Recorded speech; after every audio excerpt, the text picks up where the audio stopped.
Such a beautiful answer. Thank you so much for sharing that. And that is exactly it. It is never a completion. It's a constant state of evolvement. It's a constant state of expression and expressing whatever it is that you are at this moment. And I think that what people are realizing at this time is it's not outside of you. It's not like, oh, once I, meditate enough or something, then I become something else. It's about you truly blossoming into who you are and who you've always been and who you've been born as, which is what Ayurveda, Jyotish, etc. are all about.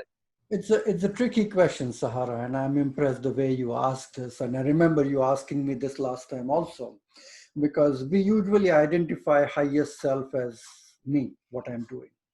I'm not identifying the highest self within me, which is common in everyone. Okay. So when I see that, I have glimpses of that higher self as capital S that I am able to connect, from where the information, the energy, the wisdom, even my life force is flowing through. That is what is the highest self that you're able to connect. And you have moments of gaps and silence that you are able to connect to that moment. In not only in meditation, it could be a simple walk somewhere or a hike somewhere, or even in between a conversation, you suddenly have a lightning glimpse of your own self, that who is listening, who is watching, who is feeling what. And that degree of separation, that buffer that we create, is what creates you immune from what is happening in your outer environment. So beautifully said. And thank you for stating that. And a topic that I myself and many listeners are very interested in is living your Dharma, living your fullest expression, living your soul assignment, your purpose here on this planet. So with all of your years of studying this topic, can you share with us first of all, what you really believe that Dharma is? Yeah, that's a great question. And I think I won't say it is one of the most misunderstood kind of a word, but it is often related with some religious connotation. But frankly, it has nothing to do with any religion, caste, or creed. Dharma simply means your role, or what you do in order to sustain your life, right duties, right laws of action, conduct, virtues. It is coming from the root Sanskrit word dri. Dri means to hold, to maintain support. And more importantly, it also means rhythm and dharma. They are used as synonyms in Rig Veda, which is the most ancient body of knowledge that is known to humanity. So dharma is something which rings truth to you, which rings the bell of truth. So it is almost translated as right ways of living. An optimum ways or cosmic law and order that makes you feel that what you're doing is meant with the support of nature. So it becomes effortless with what you're doing. It's like you trying to catch a wave and the wave is lifting you up effortlessly. That's kind of a feeling. So being in Dharma is something which means that what you're doing. And again, there are different types of dharmas that the Vedic literature has described. There are actually 4 different types. One is the most important one, is called as Vishwadharma, which is a cosmic universal dharma which applies to everyone, to all the living species, everything around, because we follow that cycle of nature itself. The second dharma which is important is called as Samaj Dharma. Samaj Dharma is social dharma.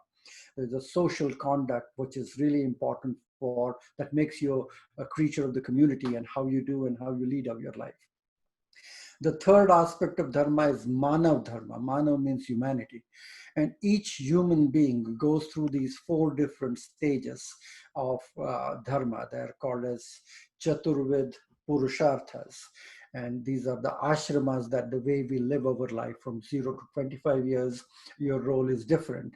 You recently became a householder now, so your role is different, which is from 25 to 50. Then from 50 onwards, it's the Vanaprastha ashram, and 75 onwards, it's the Sannyas ashram. So according to different stages and phases in life, and that is the same with everything. Even the universe goes through those cycles of layers and stages and phases. And the last one, which you beautifully brought up in your book, is called as Swadharma.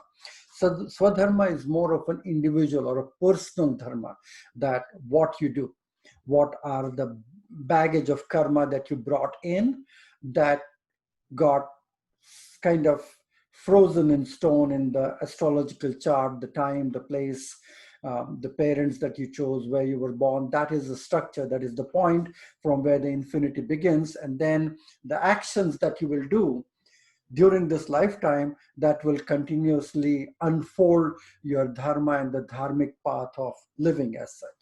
So I think, again, it's a much complex answer to your question, but the simple way to understand dharma changes, and dharma changes with different stages and phases of your life. Like, you are wife to someone, you are a daughter to someone, you could be a friend, you could be a colleague, you can be a mother to someone, you could be a granddaughter to someone. You're the same person, but playing different dharma and different roles in different areas of your life. And identifying that and living to the fullest of that dharma at that moment is also very important. Thank you so much for sharing that and all of the different phases and integrations of it. How much of our Dharma do you think is related to our past lives? Quite a bit, I would say quite a bit. You are almost destined to select certain things as the blessings, or maybe even the limitations, okay? And both of them are equally good. Blessings are effortlessly moving you so that you meet the right people at the right time, you uncover your dharma and you be in your elements, and what you're doing is meeting with success easily. Sometimes it takes people for 20, 30, 40 years before they realize who they are and what they want. So it just creates some obstacles in uncovering that.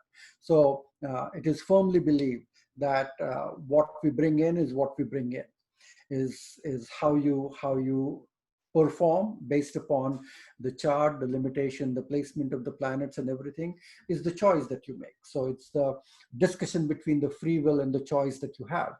But the free will is your own thing. But the choice that you have made to select your parents, select where you were born and what time you're born, is something that unfolds. And it's a very interesting discussion. And I must say, because at some point, we have to pause and ask ourselves a simple question, that are we leading a mindless life heading from point A to point B all day long? Or we are asking that, why are we having certain experiences that we are manifesting in our lives? And what can we do to shift that with our intention, with our attention, with our focus, with our response to a given situation? And those are the choices that we all have. And everything that we try to do from an Ayurvedic, yogic, Vedic, Vedantic perspective is to take people to that gap in between, to that phase where you're not mindlessly following or reacting or overreacting to anything, but changing your response, because changing response also undoes the karma. It changes the karmic thing and it reprograms it differently. So the purpose through our books, through our discussion, through our talks is to have people pause, think, maybe take a different detour or different outlook towards life. And once you do that, I think that is going to change and open up a lot of things in their life. Thank you so much for explaining that. And I think where a lot of people do get stuck is that path of least resistance versus most resistance, because sometimes what you need to evolve is what you're the most resistant to, because, you've set yourself up in so many ways that maybe you sharing your voice or standing up for yourself, whatever it is, feels very resistant towards you. So you could read a book that says follow the path of least resistance and say, oh, so I should just keep quiet. So how do you know when it should be something that you stand up for and maybe feel very resistant against, and when should you be following the flow of where you feel like you're being pushed towards? Again, a very good question, because a path of least resistance simply means that what you're trying to do is something which is meeting success and people are supporting it, you're finding opportunities and things like that. Many times when you are in your dharmic path, there's almost a test of your own resiliency. It's almost a test to see how strong your will is. And sometimes it creates almost some obstacles and difficulties. And we have seen that ages together in civilization, that once the person knows that he is on the right path, he is thinking rightly, but there are obstacles that are created. That doesn't mean that he is not on his dharma or in his dharma or on the right track, but those obstacles actually push them and galvanize it even more. Mahatma Gandhi used to say that every time I come back and ask myself whether I'm doing it is right for this freedom struggle, and you see these blockages and obstacles coming its way, and due to that blockages, your resolve becomes stronger. There is a greater following that you create around it, so that the cause becomes bigger and more purposeful. And those are the signs that we should be looking. We saw that with Martin Luther King. We saw that with many historical figures who, when they started, it almost felt that there is too much of darkness around that. It's a little candle that they cannot keep it burning properly. But the moment you start doing it and staying with your dharma, there's a greater following, there's a greater resurgence that happens to the next leap itself. So I think it's going back and asking those simple questions for yourself, that being in dharma doesn't mean it has to be very goody-goody or easy or effortless. Sometimes you have to put your effort, sometimes you have to put your labor to probably exercise your skill sets or even polish them to make it capable for you to achieve that. And there's a time when the elements of nature will train you and prepare you before the fruition happens. And it's exactly the same process. So even though you are embedded in your dharma, you have to go through that birthing process to make it happen before it unfolds itself. Yes, I think that's such a wonderful example. And I think a lot of people see people like Gandhi, Martin Luther King, and they think, well, I don't have such a huge mission like that, so I must not have a dharma. How can we know, the size? Like, some people's dharma is to affect a lot of people. Some people, it's to be very one-on-one with their family. How can we tell which one is right for us? And I think the dharma is not glorified. To breathe is a dharma. Okay, you are effortlessly breathing to keep yourself alive is a dharma that you are doing. Drinking water is your dharma. Eating the right food at the right time is your dharma. Keeping all the moving parts moving in your body is your dharma towards your body. Okay, so there are so many dharmic experiences that you go through on an everyday basis to keep yourself alive, to keep your body healthy, to keep your mind healthy. Okay, when it comes to the next stage, you go to your day job and doing something. It doesn't have to be that you have to be with a Christ mentality to have followers and change the world. You could be a janitor, you could be an office worker or a clerk or something like that. But the way you do your work sincerely, the way you treat everyone with respect, the way you have a smiling attitude about everything makes you feel that what you do has the quality to it, more importantly. And at the end of the day, it makes you feel good about yourself, and people feel good just because of you in their lives itself. So it's a two-way process. Every person influences every person in their lives, no matter what. And slowly being alive, slowly being aware of those things is important. Sometimes we get into these super lofty claims, and we went through this whole cycle that we have to earn a lot of money, and we have to probably have a lot of affluence. We have to have our house in 30s, and we have to retire in our 40s and 50s and comfortably retire on a beach somewhere in 50s or 60s. So these are all social models that were created. Anyone who has the most toys when he dies wins, and that should not be the case. Okay, it's not about the toys when you die.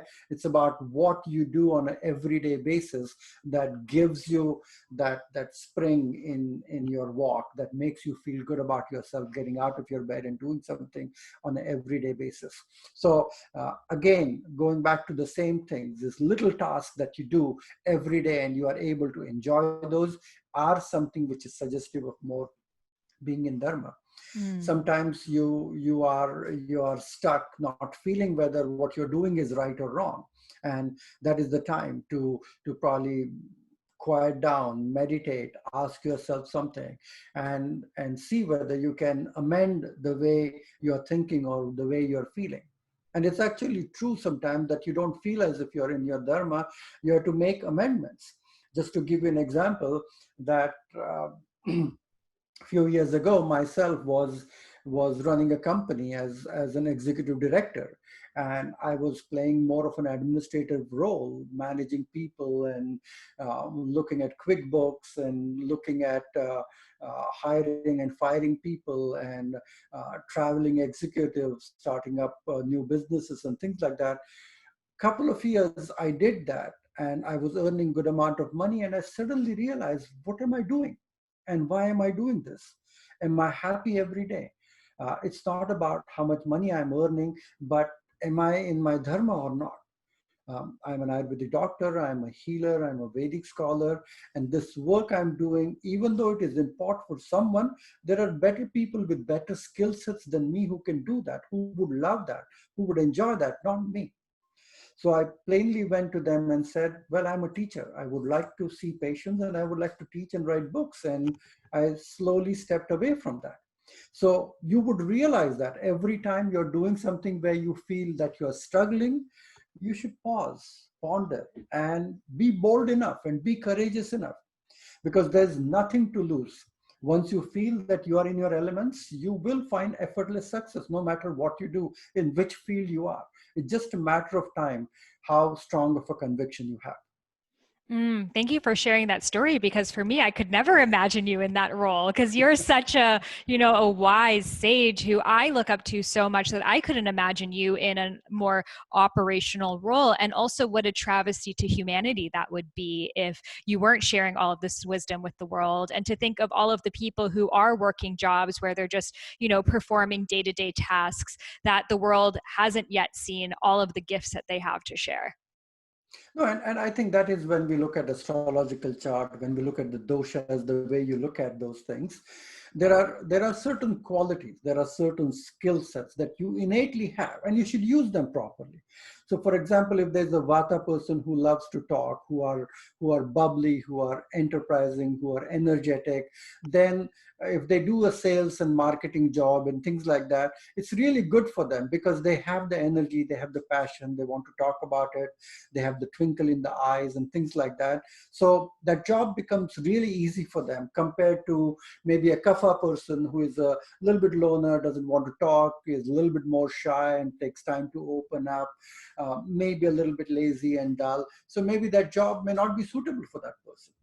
So the way we look at jobs and our occupations and the titles and the life purpose is also looking at our skill sets. And I think what you're doing and what we are trying to help people understand is where the world is heading right now is all about individual growth, personal growth and leadership. Is understanding who you are, what your talents are, and how you apply them in the workplace. If someone is good with numbers, someone who is sharp, someone who is analytical, then if they have a pitta frame of mind, they are able to make to that decision making level rather quickly than someone who is vata. They are more creative and things like that. They may not be good at making decisions. Or someone who is innately gentle and kind and compassionate and loving and happy for happy go easy kind of a person. Those are good people to maybe have an HR like a work or guide a team or to be a leader, to inspire everyone and to be a little bit of a group mentor or something. So those Kapha kind of traits, Pitta kind of traits, Vata kind of traits, you can see that in those people. And if you are applying them in your workplace, then it becomes rather easy. Otherwise, you will struggle to do certain things which could be challenging for you. And I see that in my 100%. clinical practice all the time. I see that in my clinical practice. If there's a Kapha person who is by nature a little bit dull and heavy and tendency for gaining weight and is sitting in his cubicle 10 hours a day and having a heavy commute for an hour going and hour coming home, then about half of the time in a day is just lost in sitting and doing nothing, and they feel even more dull and stagnant and things. So if you give them something different, then it changes the dynamics. And we do it from the astrology chart. We look at from a doshic traits. We look at from their personality things. We see what the job is affecting their doshic qualities. So for example, there's a Vata person who is doing a lot of traveling job and going in and out of different hotel rooms and time zones and things, even though it's exciting, but it does disrupt that irregular quality of Vata. It makes everything, digestion, bowel movements, energy reserves, everything a bit irregular. So I think you have to start asking yourself a question: who you are, what you do, and whether the job is really supporting your innate skill sets within the doshas, maybe within the astrological situations also. But I think it boils down to who you are and how comfortable you feel and what are you willing to do in order to change that, or maybe apply yourselves differently, or make that activity suitable to what you do. And I think that's the wisdom. That's the wisdom that would happen. Absolutely. And in studying Ayurveda, that's what became the most apparent to me, that oftentimes even our symptoms are telling us what our Dharma is, and to notice to the cues of your body. And, maybe the reason why you're bloated, constipation, gassy, etc., is like you're just way too vata out of balance. Maybe you're traveling too much, all of these different things. And then that pointing you to, but I'm also creative. I'm also, imaginative. So using those skills rather than operating just from the shadow side of it. I saw an executive from the Bay Area. I practice here in Santa Cruz in the Silicon Valley. So I saw this very sharp Pitta executive, and he said that he's a leader of a team and he's not liked by most of the people in his team, and they're secretly plotting behind his back. And he feels a lot of heartburn and hyperacidity and can't sleep in the night, thinking that someone is trying to hurt him or defame him or things like that. And then we started talking, and we said that you have every morning meeting, and how does it start? And he says that I look at all the work that they have done previous night, and then I tell them who has done what, I grade them, and I tell them you have done this, you have not done this, this is what it is. And I said, I want you to change that completely. Because as a Pitta person, if you go into a director role immediately, then people won't accept you as a leader. So if you start the meeting asking them what you have done, what you have accomplished, and how good you feel and things like that, is there something else you would like to add or finish today or something? And then you give your suggestion, I think that would be even well received. Mm-hmm. So if you just amend that one little Pitta trait, which is right, instead of doing it in the beginning of the meeting, you do it at the end of the meeting, then it becomes receptive because it was coming from them and you're just acknowledging that. And that completely changed the dynamics. He came back within a month feeling so happy that I didn't realize that even this little change, that I listened to them first before I told them what to do, made a huge difference. Yeah, I think interdoshic communication is so important because we're so used to communicating with others in the ways that we communicate with ourselves. So he probably sees the world in a very rational, logical way, and thought it would be very helpful to grade everyone the first thing in the morning, not realizing that people might take that as they feel like they're in a test and he's the teacher and that he's this authoritative figure, and not resonating with that. So I think that's such a beautiful example, and something that you dive deeper into of how these doshas are related to the signs of Jyotish Vedic astrology. So can you share with us first, for those who might not be familiar, what is Jyotish? What is Vedic astrology? Well, Jyotish is an important branch of Vedic literature. Jyoti means light, and Isha means divine or godly. So it's shedding a divine light, and the divine light is shed on very basic fundamental principles of astronomy, where there is an astronomical mathematical calculations that has happened with very precise calculations of the zodiac. How the constellations are divided in the tropical zodiac, how the 12 houses and the 12 zodiac signs are divided. That's all very mathematical. But there's a personification of the constellation, personification of the planets, and qualitative assignments that each planet has certain qualities. So you almost consider them as human beings or person and assign them certain qualities. And based upon that, you create almost a transpersonal psychological understanding based upon their chart, that you will have predominant of these qualities versus that qualities based upon the placement of the chart itself. So one part of astrology, which is filled of astronomy, is very mathematical, is very scientific in nature. The other part is, I won't say mythological, but it is something more philosophical in nature, that is more meant for human beings to understand their skill sets, their strength, their weakness, their threats, their opportunities, their good and bad times, and things like that. So it's a wonderful science. When you put them together, you can have some very precise understanding of themselves, their role, their dharma, their state of finances, their relationship, their job, work, tendencies, professions, addictions, limitations, spiritual growth, evolution. It's a fascinating science. And as being an Ayurvedic doctor, when I use it for medical astrology purposes, it becomes even more fascinating, because now I not only know their doshas, I know their ascendant type, their lagna. I also know their sun type. I know their moon type. I even know their planetary types. And I also know where the planets are in the sky right now and how that is influencing them. So it goes to almost like zooming it in further and further. Like there's a big lens you look at and you zoom it 1x, then 2x, and then 3x. So it goes down to a very minute detail. And that is so personal. That is so identical to your own identity. And I think that is why I teach medical astrology around the globe, I would say, to doctors, health professionals, and use it as a tool, because that gives us a lot of information on that person about what are the tendencies for the disease, which are the weak spots in the physiology, which organ could be weaker, what are the times that they should be cautious about, physical traumas, accidents, and emotional trauma that can happen, how they can protect them, what are the ways. And at the end of the day, you have to slowly put them onto a spiritual path, because that's what we are meant for. Okay, we have to guide them toward their spiritual evolution. Whether you do it in the name of doshas, whether you do it in the name of planets, that's the path they all have to be. Okay, and there's an interesting thing before we go there, Sahara, is my teacher Maharishi Mahesh Yogi used to say this, that when you are ignorant, then the planets affect you really strongly.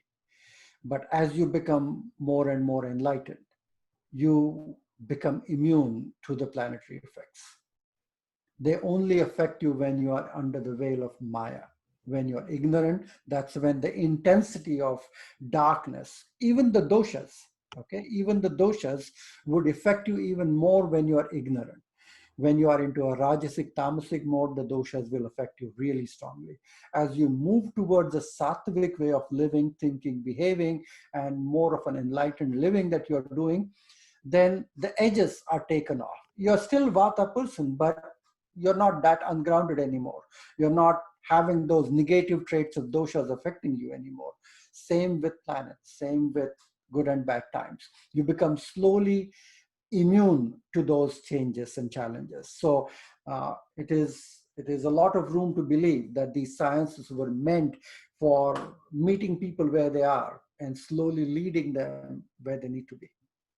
I think that is so important to share, because right now, as there is this collective remembering of astrology, people get so fearful. Oh my God, it's Mercury retrograde. Oh my God, this is happening, that's happening. And it's almost like the planets are out against you, or anything bad that happens in your life, you blame it on a planet rather than taking ownership of it. So I think it is so important to note that it does come from, the more you see yourself, the less you are affected by externalities.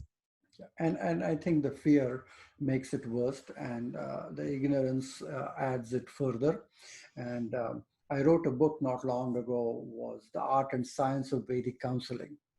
And it was meant for even astrologers and yoga teachers and Ayurvedic practitioners, and especially astrologers, where not to incite fear in people in the name of planets.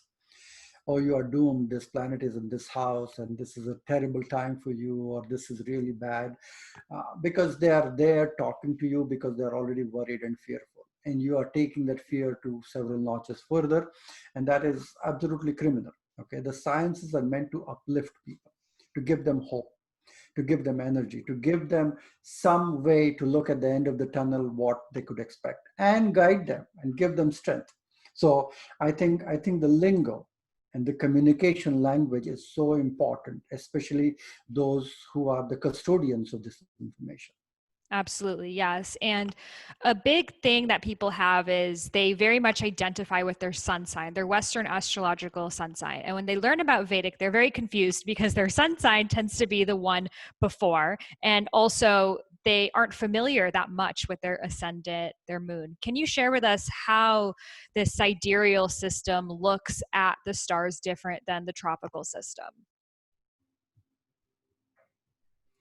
Yeah, so this is a typical chart that we look at for anybody. Maybe if I have the permission, Sahara, to use your chart. Yes, we Can can I? use my chart. And guys, you can pull up your own chart if you just look up Vedic astrology. I pulled one up on vedicastrology.us.com and you can pull it up and follow along. And I also have this video on my YouTube channel. So right now, Dr. Suhas is sharing his screen and showing us my chart live and teaching us how to really look at charts.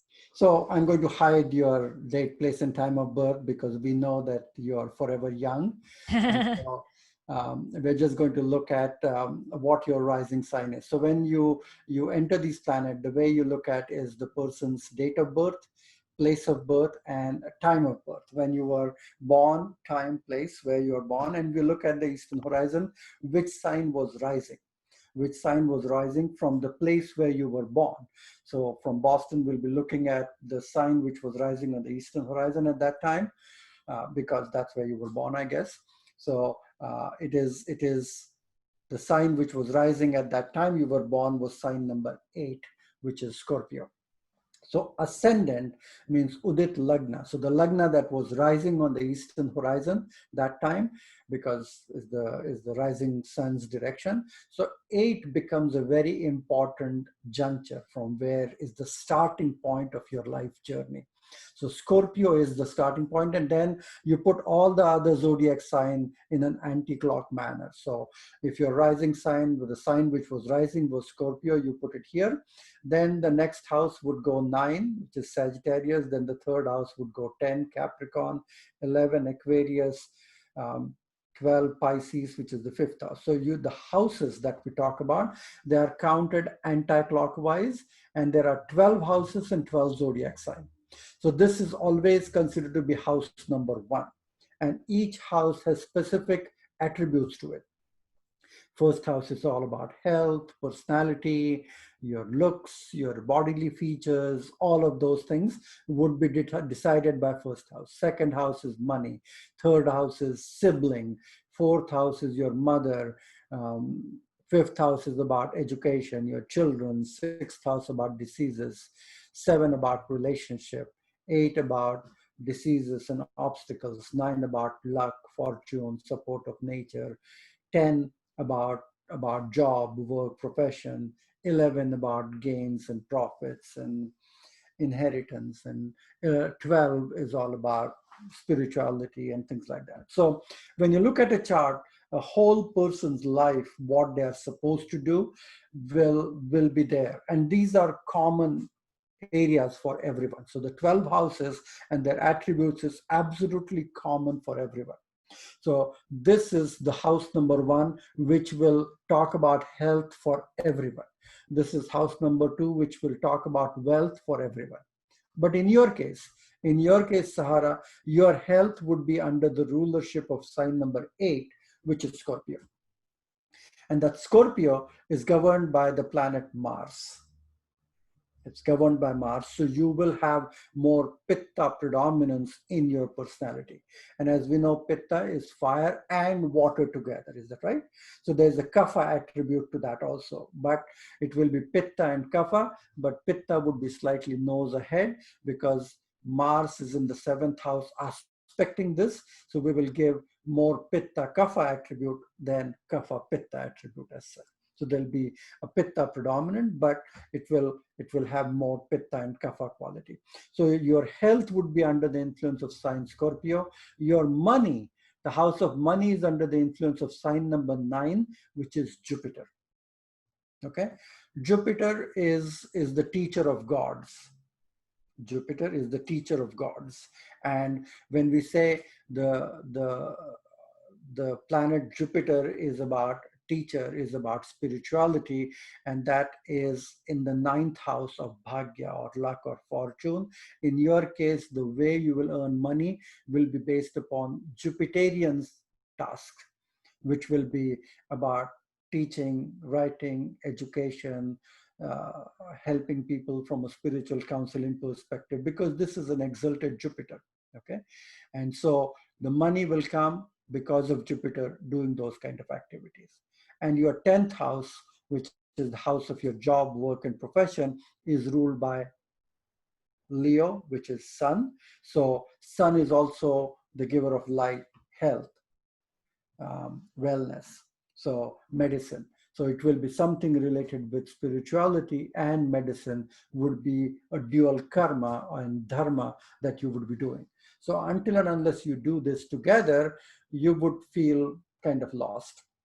If you become a fashion designer, if you suddenly start a business and selling cosmetics or doing something else, you won't feel really comfortable until and unless you find this fusion of Sun and Jupiter. And the day you were born, Sun and Moon are together. So that means you were born on a new moon.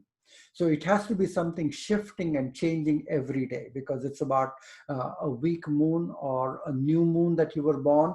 So your energy, your creativity, your energy, your focus, your concentration comes and goes in creative bursts. Okay. So you are not a fit person to do something for 8 to 10 hours on a given day. You have to do something with a focused intention for an hour and be out of it, and come back and do something for 30 minutes and then come back and do for an hour. So if you are able to apply this to the way you have created your job or work or your life, then you're doing what you're supposed to do. Otherwise, if I put you behind a cubicle and make you do a mundane job from 9 to 5, you would be very unhappy, and you would make every person in your life unhappy, because you're not living in your dharma. So the way we look at the chart, we look at these planets, we look at these areas, and we combine together what this person is supposed to do, how they're supposed to earn money, how they're supposed to interact with their siblings, what is the relationship of this person with their parents, especially mother from the fourth house. If they have their children, what kind of children they will have, and how good will be their relationship with their children. If they will have diseases, what kind of diseases they would have. In your case, the sixth house is ruled by sign number 1, which is Aries. Okay, so Aries is sign which is pertaining to head, and so you have to be cautious related with headaches or heat or inflammation pertaining to something which would create more of a pitta-genic inflammatory imbalances that can accumulate you, and you have to be a little bit more cautious with that area in your body. The seventh house is about relationship, what kind of partnership and how happy, and what are the things that you should be cautious and careful about that. So this chart gives us almost a blueprint of not only who that person is, but what are the skill sets that you need to develop in order to help them better.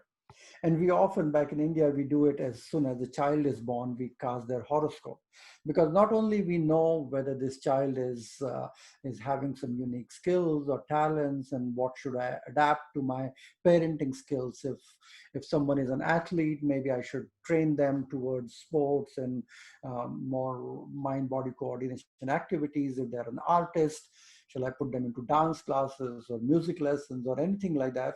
Or they are really brilliant and they are intelligent and academic geeky in some way, then I should do some extra coaching and prep to galvanize those talents, what they have. So I think a Jyotish chart is a good way to read your dharma. And not only dharma in a what you're supposed to do, but dharma in a way that how you're going to support your dharma. Let me give you a little example here. So there are specific areas, houses which are pertaining to dharma in a Jyotish chart. So house number 1 is the house of dharma, which is your purpose, life purpose, your right duties. And that's everyone's ascendant sign, correct? Everyone's ascendant is the house of dharma. Mm-hmm. Everyone's second house is the house of Artha, which is the house of money, finances, wealth. Everyone's third house is the house of Kama, is fulfillment of your sensory desires, enjoying luxurious lifestyle, how you can make. Dharma makes you capable of who you are. It makes you capable of earn the money that you want. And that money is spent on the items of luxury that you will fulfill yourself, which is the third stage, karma. And if you're wise enough and if you do it in a balanced way, then it will take you to the stage of moksha, where you will still pursue enlightenment without getting distracted with overindulging anything. So the first house is dharma, second is artha, third is kama, fourth is moksha. Then again it starts with fifth house being the house of dharma one more time. It's the trinal house. And so your dharma house is fifth house again. And then sixth is artha, seventh is kama, eighth is moksha. And then again it starts dharma here, and then artha, then kama, and then moksha. So everybody's chart, there are three houses that tells us about the dharma. In your case, your dharma is house number 1, which is governed by Scorpio, which is governed by Mars. Your another dharma house is governed by Jupiter, as I said. Is that right? It's governed by Jupiter, which is Pisces. And another dharma house is governed by Cancer, which is governed by Moon. So if I put them together with Mars, Jupiter, and Moon, okay? Mars, Jupiter, and Moon. And if I put them together, and out of all the 3 planets, number 1 strongest planet is Jupiter, because it is exalted in your chart. So out of all the dharma houses, Jupiter leads the dharma house, which is strong. And being in here, it is aspecting your lagna. So Jupiter aspects 5, 7, and 9 houses. So 1, 2, 3, 4, and 5. So it aspects this house here. So Jupiter will aspect this house, which is very, very prominent. And it will aspect 5, 6, 7, 8, and 9. It will aspect this house also, which is its own sign of Pisces. So Jupiter is the strongest planet. So out of all the dharma thing, it has to be spiritual, counseling, teaching, education, guidance. That's number 1. It will come with the degree of Mars, which is all about clarity. Mars is all about clarity, perception, intuition, cutting through the crap, simplifying the information, making sure that not only you understand, but you help other people understand that. It'll come with the razor sharp intelligence of Mars, still upholding the intuitive quality and the sentimental, emotional quality of Moon. That's what your dharma is. And if you feel that you're doing this exactly what you should be doing, you're a good listener, you're kind, you're compassionate, you have intuitive qualities which comes from Moon, you're perceptive, you're clear, you're sharp, you are articulate. That is also a Martian quality about clearly expressing how it is to be done. And it all comes from the Jupiterian quality. That's how you look at a dharma in anybody's chart. And then you look at all the different areas where the money will come from, where the success will come from, all of these together. So we often look at astrological chart as almost a blueprint of what a person is capable of and what they can do. Okay, I'm just going to close yours and maybe open someone else's. Another friend of ours.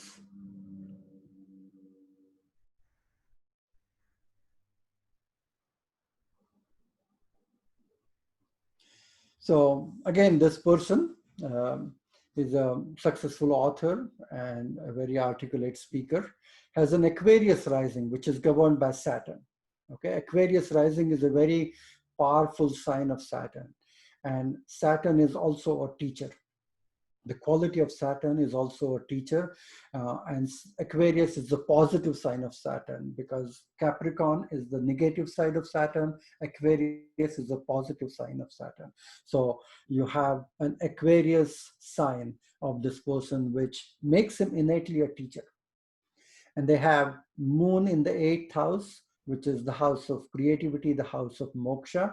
And they have a unique combination of Raj Yoga of Jupiter, Sun, Mars, and Mercury all together in the 9th house. As I said, that this is the house of Dharma, this is the house of Dharma, and this is the house of Dharma. Just a reminder one more time: Dharma, Artha, Kama, Moksha. Dharma, Artha, Kama, Moksha. Dharma, Artha, Kama, Moksha. So this is the house of Dharma. And the house of Dharma is filled with Mercury, which is about speech, mercurial intelligence, communication, expression, literary skills. Mars, with all about clarity, with sharpness, with the drive, desire, ambition. Jupiter, about spirituality, about having a firm belief system, having strength, stability, coming from Sun, which is also a good quality of enlightenment, okay? A quality of shedding light onto deeper subjects which are often not seen by others. So all of these qualities make this person in their dharma what it should be. If you look at all the other things, it may look a very mediocre chart, but the moment you look at the dharma, that dharma becomes so powerful. And the first half of this life of a person was totally ignorant. It was totally ignorant for the first half of this life. When it came into the elements of Dharma, the second half became filled with purpose. As if every step this person took met with lot of success, lot of followers, lot of supports, lot of colleagues that supported him on his task itself. So the moment we look at this, it gives us almost a lot of clarity about who that person is, what their strengths are, and how they're supposed to function and perform together. And this is very interesting. This sun and moon are also very junctioned together. So it's almost a birth of a new moon at a given time. Saturn in the sixth house gives a long life and good health, which is excellent. Okay. And then the 10th house, which is the house of job, work, profession, is ruled by sign number 8, which is Mars, which is governed by Mars. And so Mars can also create medicine or medical background, but which is more surgical in nature, or something pertaining to surgery or clarity or sharpness or something related with that. This is a task which is a misfit for general medicine, but more of a surgical type of medicine, which is more refinement or things like that. Anytime you see sun or moon in the in the 8th house, it is often we see they will be pertaining to medicine itself. And this is a very powerful Raj Yoga with Sun, Jupiter, Mars, and Mercury together, which is very powerful. And then this Venus in the 8th house, which is also the sign of art, okay? Which is also the sign of art, where you will have a person who loves artistic poetry or literary art or things like that, will create a lot of intentions and inclination toward that. And if you fuse this all together, you would be able to understand what your purpose is. For this person, the first house denotes teacher or teacher-like educator quality. The 5th house, which is ruled by sign number 3, which is Mercury, Gemini, which is about speech, communication, and expression.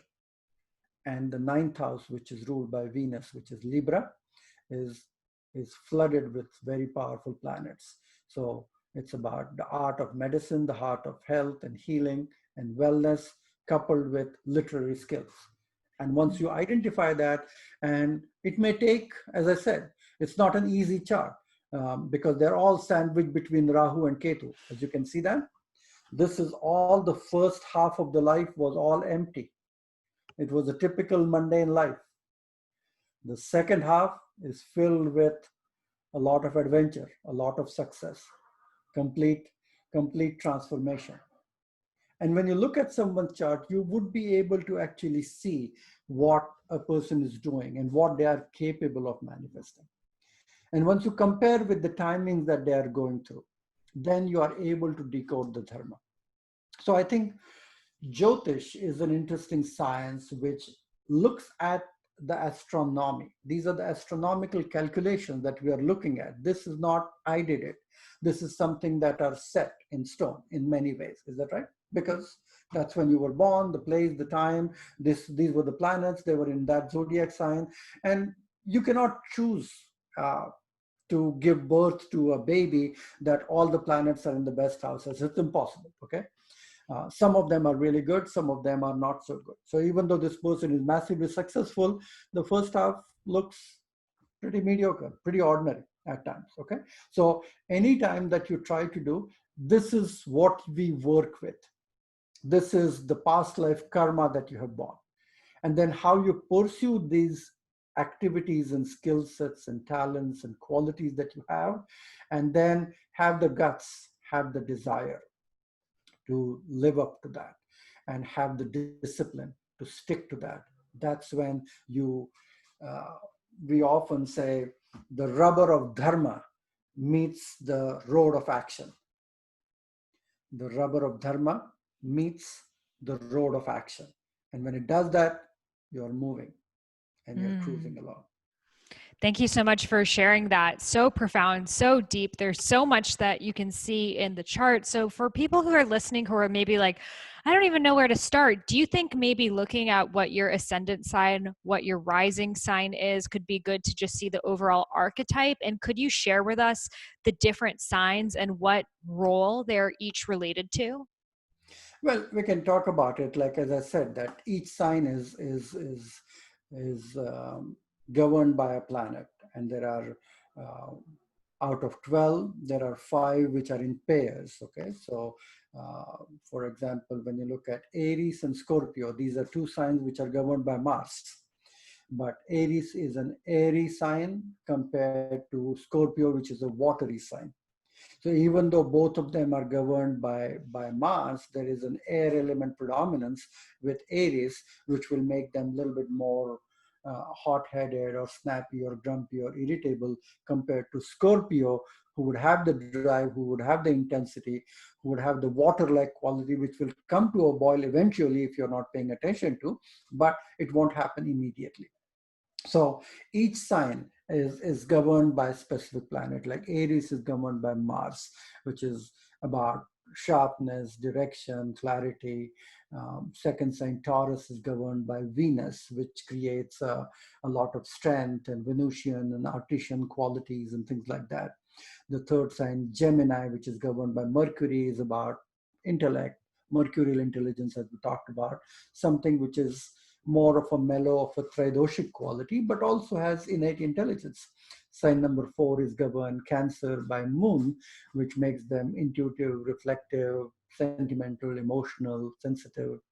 Sign number 5 is governed Leo by Sun, which makes them really natural leader, lot of strength in their character, driven, ambitious, spiritual to a greater extent. Sign number 6 is Virgo, which is also governed by Mercury, but it's a different sign than Gemini. So it has a different quality of intelligence and articulation. They are youthful and more younger looking people, and they are having a youthful vibe about themselves. Sign number 7 is Libra, which is governed by Venus, and that's a different artistic quality compared to Taurus. Taurus is more dogmatic and strength and more related with bigger art quality, and then Libra is more about subtle fine arts quality as such. Sign number 8 is Scorpio. It's about discipline, it's about willpower, it's about structure, military, police, personnel, army, or even a spiritual teacher who is very disciplined to create those things. Sign number 9 is Sagittarius, which is another sign of Jupiter, which is fire element. And so it's all about the fire of yoga, I would say. Okay, so spirituality, which creates a degree of heat, and fire, which transforms. They transform themselves, they have the capacity to transform others. Sign number 10 is Capricorn, which is a negative sign of Saturn, but again, it is more related with Saturnian quality of hardship, application, labor, putting efforts and making sure that happens. But 11, which is Aquarius, which is another Saturnian sign, that gives you a spiritual insight in the effort that you put. So you will apply yourselves to maybe a teacher or to a guru or a mentor, and then learn few things, and you have to put efforts to get better. And Pisces, which is governed by Jupiter, which is final sign, is a watery sign compared to the fiery sign of Sagittarius. So Pisces is more about reflective, creative ideas and notions, very, very quiet and sattvic quality of Jupiter itself. So each zodiac sign has specific traits, but not only those traits are equally applicable, they are all having their placements in which houses, their conjunctions, which planet they are sitting with, what are the aspects that they are having, and there are yogas or unions that are created with their aspects, with their placements, with their degrees. So the whole chart has to come to life for us to give us a little purpose. And I do this quite a bit, even when you are trying to hire a person. I like to see them how easily they fit into this role and responsibilities. Sometimes they have excellent skill sets, which are really good. And I have said no to hire them because their ability to get along with other people in the workplace is not that great. Okay, so they may be good individually when they do something on their own. If you start your business, your venture, you're very organized and things like that, that's perfectly good. But the moment you work for others or you are working in partnership, it would become difficult because you would outperform them and it would create unnecessary stress upon you. There's an excellent book I would recommend. This is a good friend of mine. His name is Bill Levesey. And he wrote a beautiful book called as Beneath a Vedic Sun. Beneath a Vedic Sun, Discover Your Life Purpose with Vedic Astrology.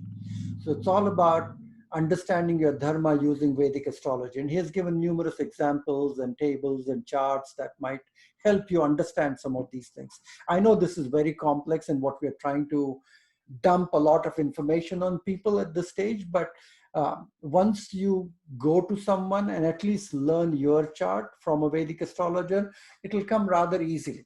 The first step is to know more about yourself and then see if you're interested in learning more about it, whether you can help your family members, your wives, your kids, your friends and other people in the family. But it's a fascinating science. One thing which I see my personal benefit is when I look at anybody's chart, it actually is a very humbling feeling.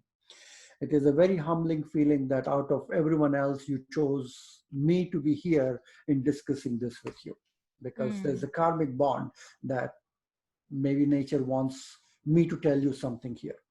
And the second part is that we are not trying to point out only imperfections or being judgmental about the things that are not good for you, but trying to collectively help you understand that what the karma is here, what your dharma is at this stage, okay? Because at this stage, what you're supposed to do is even more important than a bigger life purpose itself. And what is the right action to do? And if you get the support and you are able to do the right things and wait and watch for the support of nature, I think that's exactly where the wisdom is. And that's where we should be leading people onto their journey of self-realization.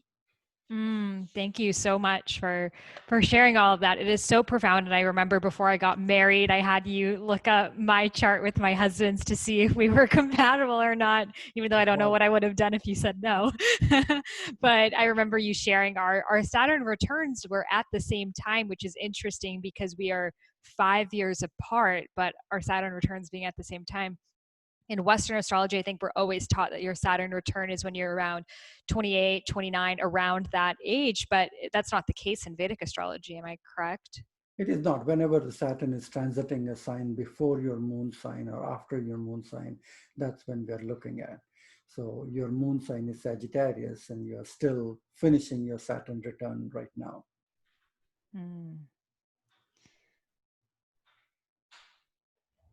So your moon sign is Sagittarius. When Saturn is transiting in Scorpio, that's when it begins. When it is transiting in Sagittarius, that's when the second 2.5 years Saturn return is. And when it is after your moon sign, it's together 30 months here, which is 2.5 years, 30 months here, which is another 2.5 years, and another 30 months here, which is another 2.5 years. Oh, wow. So your Saturn return is for like 10 years? 7.5 years each time. 7.5 years. Wow. Amazing. So in your case, the first one was right when you were born in this time. The second one started in 2014 and will end at 2023. This time literally changed your life completely. 14 to 23, it shaped your identity, who you are. That's what Saturn can do. Wow. The next one will come in 2043, which you will be in a different league by that time. So profound. And I would love your, based off of astrology, what you see for the world happening. You know, when do you feel like things may go back to opening up again, a new normal? What does Vedic astrology have to say about this? Well, as I said, that we have seen that most of the planets for the world and the universe is kind of engulfed between Rahu and Ketu. And what I see in September onward, Rahu is clearing up. And so the clasp of the planets will free up. So it is possible that from September, we'll see a lot of shift and movement. And when the transition happens in January 14th, that's when we would say it would be about 80% back to normal. By January? By January 14th, yes. Oh, and that's my birthday. Opening up on 21st of September. Cool. So my birthday present to the world will be a more open world. Yeah, very, very fascinating, because I think we can all see astrologically we are going through a huge shift right now. And what do you think is going to be the biggest change that we see moving out of 2020? Well, as I say, that this has helped us bridge the humanity. Okay, adversity has made us closer together. It's the collective ras of Dharma ras, as we call that. The righteousness was affected as a humanity. Okay, degradation of the righteousness, adharma, as we call it, the loss of dharma. So the collective dharma as human being was kind of becoming lost. Global warming, the rat race, weapon race, as we call it, all the nations were getting themselves isolated on different islands and forgetting how we should be living. So there was a lot of chaotic rise, and it was creating a lot of tension and heat, global warming inside and outside the body also. And that is very classical in Ayurveda. It is said that adharma is the first reason for massive pandemics and epidemics. It is called as Janapadodvamsa Vyadhis.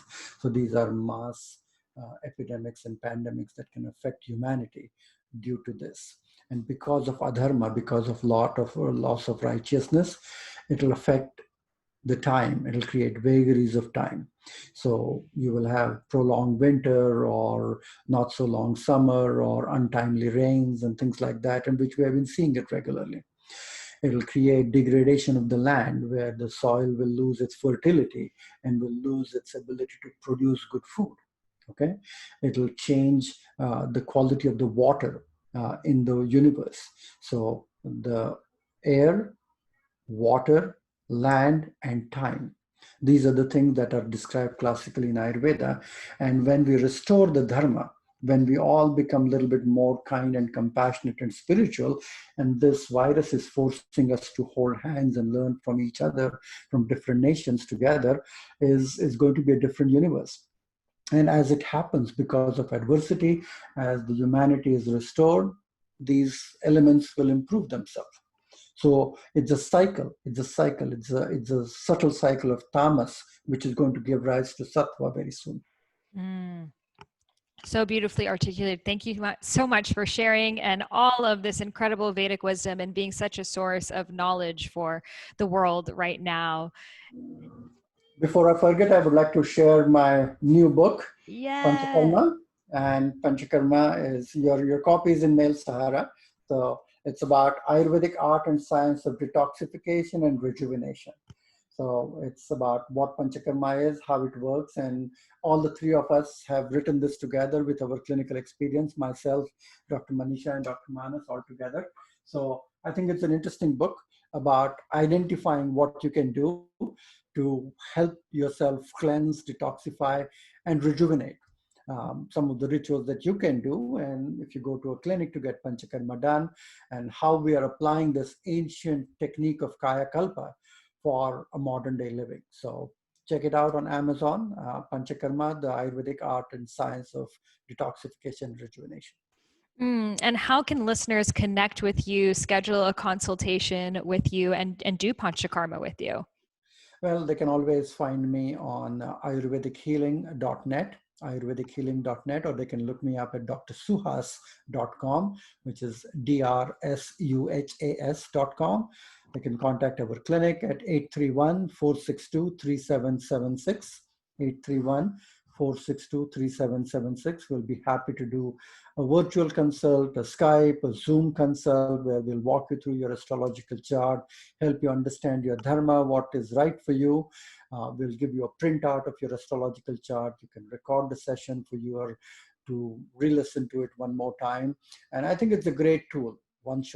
Everyone, I would say, should have their birth chart casted by an astrologer, and then revisit and talk to them for a few minutes on your birthday to see what this year entails and where your focus should be and what you should be doing during the good and bad times, what are the precautions you should be taking, all of that. I think it's a powerful way of looking at your life on a spectrum scale.